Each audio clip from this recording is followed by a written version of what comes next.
हम जानते हैं दुनिया के हर झंडे, हर प्रतीक के पीछे कोई ना कोई कहानी होती है। लेकिन भारत का राष्ट्रीय प्रतीक वो सिर्फ एक कहानी नहीं है।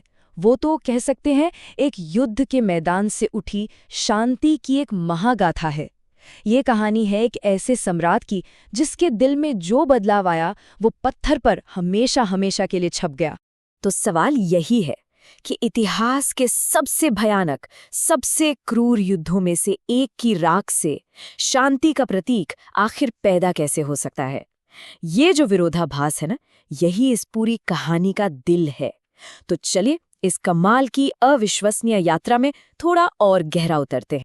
अच्छा, तो ये कहानी शुरू होती है सम्राट अशोक से, मौर्य साम्राज्य के वो शासक जिनका नाम ज्ञान के लिए नहीं बल्कि उनकी क्रूरता के लिए मशहूर था। लोग उन्हें चंड अशोक कहते थे, मतलब अशोक द फियर्स। अशोक के शुरुआती दिनों की बात करें तो उनकी कहानी बस तलवार और जीत से ही लिखी गई थी। उनकी जो विशाल सेनाएं थीं, वो किसी तूफान की तरह थी, जो भी रास्ते में आता उसे उखाड़ फेंकती और साम्राज्य बस फैलता ही जाता था। उनके लिए सत्ता का मतलब था डर, और शासन का सिर्फ एक ही हथियार था, तलवार। और फिर अपनी ताकत के बिल्कुल शिखर पर अशोक ने अपना आखिरी और सबसे खूनी युद्ध छेड़ा, कलिंग का युद्ध। उन्हें जरा भी अंदाजा नहीं था कि ये लड़ाई सिर्फ एक राज्य को नहीं बल्कि उनकी अपनी आत्मा को हमेशा के लिए बदलने वाली थी। उस युद्ध की जो भयावहता थी वो सच में कल्पना से भी परे थी। जब लड़ाई खत्म हुई, अशोक जीत तो गए थे, पर अंदर से बिल्कुल खोखला महसूस कर रहे थे। हर तरफ बस लाशें थी, रोती हुई औरतें, अनाथ बच्चे। ये कोई जीत नहीं थी, ये तो पूरी इंसानियत का विनाश था। और उस तबाही के बीच जो सन्नाटा था, उसमें अशोक ने खुद से सिर्फ एक सवाल पूछा, क्या क्या यही जीत है? बस उस एक सवाल ने सब कुछ बदल दिया।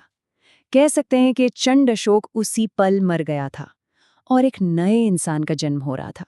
एक ऐसा इंसान जो शक्ति का असली मतलब ढूंढ रहा था।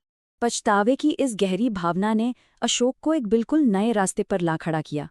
उन्होंने हिंसा का रास्ता हमेशा के लिए छोड़ दिया और धम्म का मार्ग अपनाया, यानी नेकी और सच्चाई का रास्ता। तो ये बदलाव कितना गहरा था, चलिए देखते हैं। पहले अशोक जमीन जीतते थे, अब उन्होंने दिलों को जीतने का फैसला किया। तलवार की जगह ले ली धम्म ने, यानी नैतिक कानून ने, और डर से जो सत्ता चलती थी उसे करुणा ने बदल दिया। ये सिर्फ कोई पॉलिसी चेंज नहीं था, ये तो एक तरह की आत्मिक क्रांति थी। अब ये जो धम्म है, ये कोई नया धर्म नहीं था। इसे ऐसे समझे कि ये नैतिक आचरण, मतलब सही तरह से जीने का एक सिद्धांत था। और यही वो रास्ता था जिसने एक क्रूर शासक को एक प्रिय राजा में बदल दिया। लेकिन देखिए, शब्द तो हवा में खो जाते हैं ना। अशोक चाहते थे कि उनका ये पछतावा और उनका ये नया संकल्प हमेशा के लिए जिंदा रहे। इसलिए उन्होंने पत्थर को अपनी आवाज बनाने का फैसला किया। उन्होंने बड़े बड़े विशाल स्तंभ बनवाए जो सदियों तक बिना कुछ बोले उनकी कहानी कहते रहेंगे। इसके लिए उन्होंने जगह चुनी सारनाथ की पवित्र भूमि को, वही जगह जहां बुद्ध ने अपना पहला उपदेश दिया था। अशोक ने फैसला किया कि वो अपने सबसे महान स्तंभों में से एक को यहीं बनवाएंगे। उन्होंने अपने कारीगरों को अपना विजन समझाया कि उन्हें एक ऐसा प्रतीक चाहिए जो ताकत और करुणा दोनों को एक साथ दिखाए। और जो चीज़ बनकर तैयार हुई वो कमाल थी। बलुआ पत्थर के सिर्फ एक टुकड़े पर उकेरी गई ये कलाकृति अपने आप में एक पूरी सोच है। सोचिए, 4 शेर जो चारों दिशाओं में दहाड़ते हुए धम्म का संदेश फैला रहे हैं। बीच में है धर्मचक्र जो बताता है कि सच्चाई कभी रुकती नहीं, और उसके नीचे कमल जो हमें याद दिलाता है कि कीचड़ में भी पवित्रता खिल सकती है। मतलब हर एक प्रतीक का एक गहरा मतलब है। मगर समय के साथ सदियों तक अशोक का ये शक्तिशाली संदेश कहीं खो गया।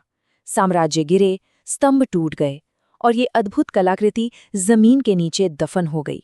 लेकिन कहानी यहाँ खत्म नहीं होती। जरा सोचिए, लगभग 2500 साल तक ये संदेश मिट्टी में दबा रहा। कितने ही साम्राज्य बने और मिट गए। और फिर 20वीं सदी में जब आर्कियोलॉजिस्ट्स ने इसे फिर से खोजा, तो ये सिर्फ एक पुरानी कलाकृति बनके नहीं निकला। ये तो एक खोया हुआ दर्शन था जो ठीक उस वक्त सामने आया जब शायद उसकी सबसे ज्यादा जरूरत थी।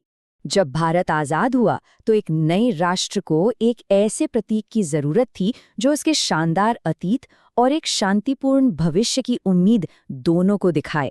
और अशोक का ये सिंह स्तंभ इसके लिए बिल्कुल परफेक्ट था। और इस प्रतीक को पूरा करने के लिए इसके ठीक नीचे भारत का राष्ट्रीय आदर्श वाक्य जोड़ा गया, सत्यमेव जयते, यानी सत्य की ही हमेशा जीत होती है। ये शब्द एक तरह से अशोक की 2500 साल पुरानी खोज का निचोड़ हैं और आज भी उतने ही सच हैं।